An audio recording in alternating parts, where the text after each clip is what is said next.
Story 1. Sticking two things together with double-sided tape. Part of my work involves, well, sticking things together with double-sided tape. Sometimes the double-sided tape and things that need sticking together are over 3 meters long. The things that need sticking together are fragile and crease easily. The double-sided tape we use is very sticky. Everything needs to be double-sided stuck with precision with pretty much no chance of recovery if either side of the double-sided tape is stuck down incorrectly. So yeah, I think I'm not boasting when I say I'm probably in the top 10% of people when it comes to sticking two things together with double-sided tape. Edit. I misspelled double-sided tape. Story 2. Reciting digits of pi. I can only do 100, but a bunch of people probably do not even know what pi is or only know 3.14, so I should probably be in the top 10%. Story 3. I used to be ranked number 1 in the world at Hungry Shark Evolution. Inevitably, you do not win anything and the game gets boring, so I lost my status. But I can pull it back to the top 10%, no problem. Give me a week. Story 4. Top 0.1% of people who have successfully evaded capture during a major metro-wide manhunt. I was wrongly labeled as a mass shooter decades ago, around 2005, after someone shot up a spot while I was hanging out of my window a few stories above it, recording the police response using a camcorder. The police sent out a radio message that I was the shooter. The news picked it up, and then the story evolved into me shooting people and recording the response. They set up snipers and SWAT teams on rooftops, and they eventually raided my room, though only after I had left. I figured they were going to confiscate my video, which had great shots I wanted to sell to the news, which had a station just down the street. I snuck out with a group of people in the building who were being evacuated and quickly made my way to the station. When I showed them the tape, they were shocked and said not only could they not use the footage, but the police were looking for me and I should turn myself in. Instead of doing that, I camped out at a friend's apartment for a few days, waiting for the situation to cool down, then went home and uploaded the video to YouTube. It was years later, after filing a police report for someone hitting my car, that I found out the police had found the video and were actually using it for training. One of these days, I'll re-upload it. Story 5. I think I am in the top 10% of people who can organize chaotic spaces. I can quickly transform complete chaos into something efficient and orderly. Story 6. Not anymore, but I used to be in the top 0.5% of ranked players in Magic: The Gathering in my state across multiple formats, probably 10% worldwide. I was always hamstrung by budget and inability to travel, but I routinely played with professional tour-level players. This was all over a decade ago, though. Story 7. More than 99.9% of the global population lives south of me. Edit. Looks like more than 99.99%. Everybody north of St. Petersburg? How about opposite? Where would that latitude be? Story 8. Top 10% is a low bar because if you pursue any hobby or skill somewhat seriously, you'll be in the top 10% since most people don't have that specific skill. Top 1% is more noteworthy. Story 9. Strava January 2025 Cycling Elevation Challenge. The Strava Challenge has over 260,000 people this month. I am in the top 50 people in the world for this month. It will only last for a few days and I am tired. I have to ride for a few hours per day, and if I skip riding for a day, I may go down 100 places. I might end up riding my bike over 1,000 miles for the month. I have finished in the top 100 people for Strava elevation challenges before, but it is mostly a matter of getting lucky and not having to work any nights or weekends. Story 10. Well, I know for a fact that I'm in the 1% when it comes to sleight of hand. I've been doing it as a hobby since I was a kid. I've even won an award last year. Side fact, I'm 6 feet 4 inches tall, colorblind, and left-handed. According to hastily Googled statistics and some calculations, there are around 320,000 people worldwide who fall into all these groups, or 0.004% of the population. If you go deeper and look at just Australian men, there are about 11 men in Australia who are over 6 feet 4 inches tall, colorblind, and left-handed. Therefore, I am almost completely confident that I am the best left-handed, colorblind Australian male magician who is over 6 feet 4 inches tall in the whole world. Story 11. Withdrawal from alcohol. 2 separate seizure episodes separated by about 16 months. The first one was bad, the second was much, much worse. Sober for over 3 years now. Haven't really run into other alcoholics in Alcoholics Anonymous that have experienced them. Edit. Official diagnosis was Wernicke encephalopathy.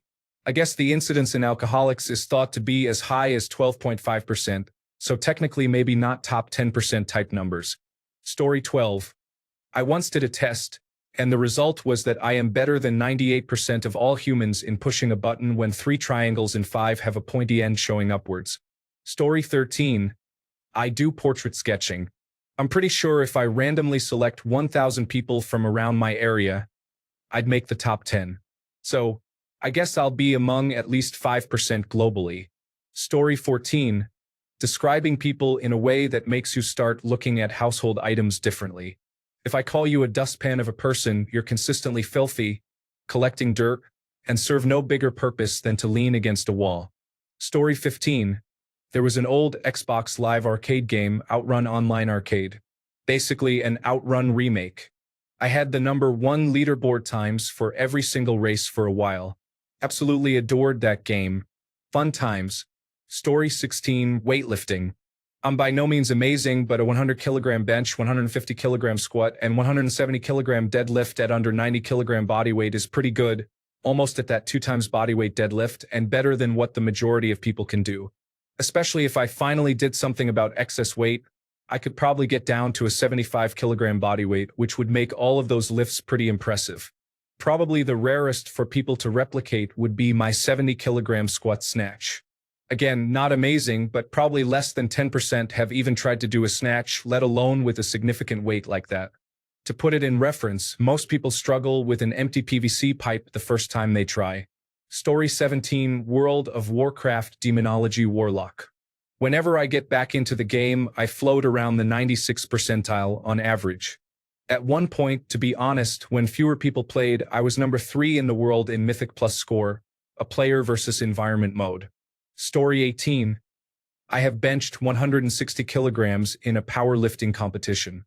This puts me in the top 10% in absolute terms in powerlifting standards, and even in the top 10% in my weight class as well as the class above me. Story 19. Not having a sip of alcohol 1 day at a time for 38 years. That might get me there. Not sure, though, since maybe 25% of the world population simply never drinks or can't afford it. Otherwise, I would have to say socks. I own hundreds of them. Story 20. Capacity eating. I learned at a young age that my stomach expands more than the average person. Not enough to be one of the competitive eating beasts, though. Story 21. Top 2% at a first-person shooter game. I used to be 98th in the world ranking, but there are too many cheaters and aim assist abusers, so I don't care anymore. Also, 1% Spotify user. It's very hard to be in silence. Story 22. If I told you, you could definitely find where I work. There is one thing I do that I am literally the only one in the world who does it. It's kind of a fun thing to mention at parties, but not on the internet. Story 23. This week, I did roughly 10 to 20,000 steps a day. My Samsung Health application told me I was in the top 10 to 20% for my age range for average daily steps. I say that's nice. Story 24. I was mentored by a beekeeper who was ranked #1 in the world for the quality of honey years ago. I did manage to become #1 in my county and #6 in my state as a beginner beekeeper.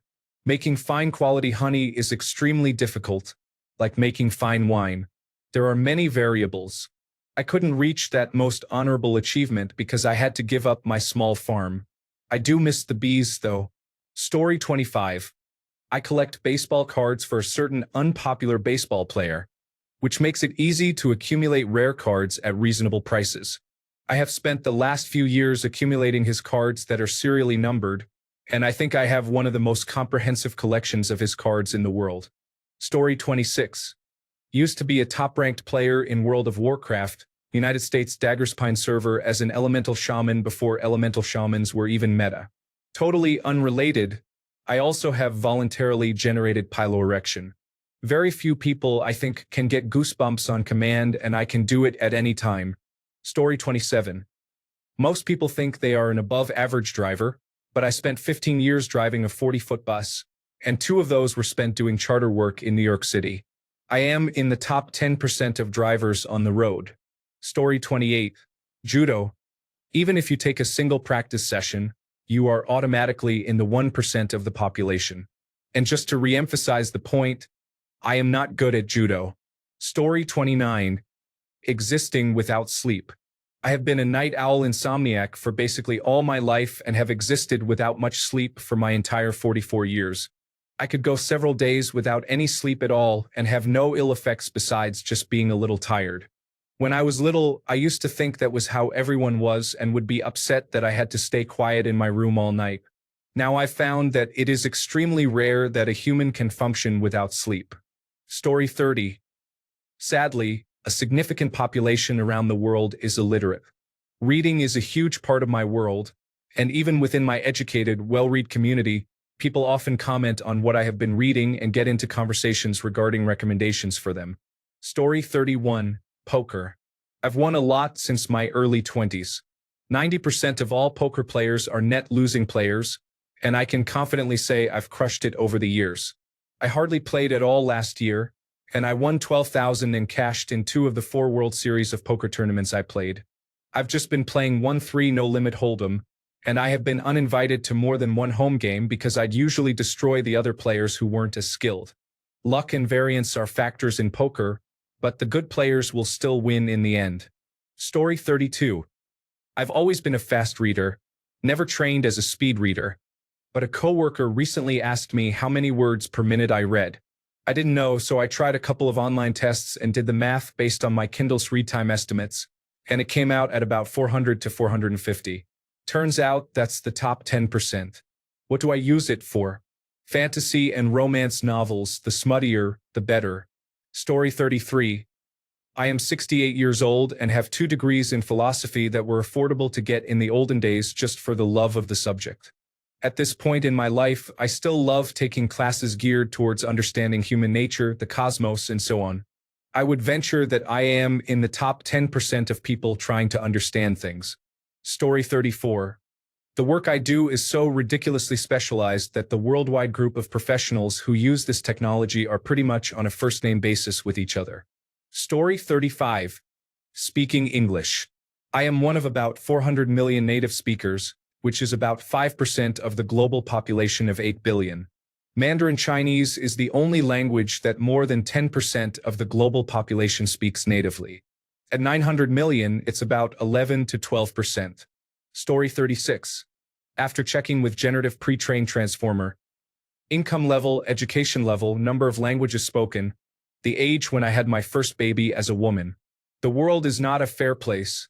You don't have to be a wealthy person to be within 10% of income. Story 37. Probably programming or software engineering, but that's still a bold claim I can't prove. Rationale. My background is as follows. Master of Science in Statistics at a highly ranked university in the United States, worked as a data scientist, and then as a machine learning engineer in Silicon Valley. Many thousands of hours programming across various environments. Built the first machine learning models for billion-dollar companies. Now I am out of the game, though, for complicated reasons. I could probably excel in a competition in some niche subfield of that, like writing structured query language on the fly or something. Story 38. I rap, and I think I'm better than most, but I don't know about being in the top 10%.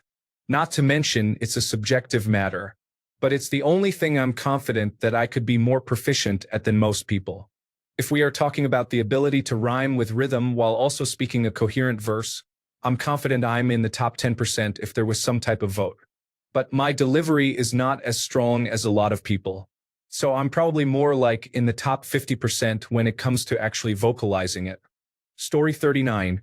Based on statistics sites, I'm currently top 0.8%, Diamond 2, 42 league points, Europe West, on top of being left-handed, which is only 10% of people. I'd argue that makes me special. League probably makes me special in bad ways. Story 40. Top 10% is easy. For example, I am top 10% in a certain trading card game, but that's because it's rather niche and few people in the world know about it. Story 41. Being at work and actually doing something. I'm a security officer, and apart from making a visitor badge and explaining routes, I'll do pretty much nothing else but watch YouTube, Netflix, and play games on my Steam Deck. Story 42. I would imagine fewer than 10% of people in the world play guitar, so even if I'm not great, which is definitely the case, I'm probably top 10% by default. If not guitar, switch it to trumpet, and I'm now quite confident in my answer. Story 43. When I was younger, I would have said arm wrestling. I used to arm wrestle anyone, anywhere, and win. Beat a couple of 400-pound dudes in my life, and my friends won a lot of money. Nowadays, I would say foosball because it's such a small community with not many people able to play at tournament level. Story 44. I can work this machine. Story 45. Played a lot of pool in my 20s. So much so that I had a world ranking for a few years. Not enough that anyone would ever have heard of me, but I did play in county and national championships. Wouldn't have a hope in hell of qualifying these days. I almost never play anymore, but that was enough, I suppose, to be in the top 10% this thread asked for, and then some.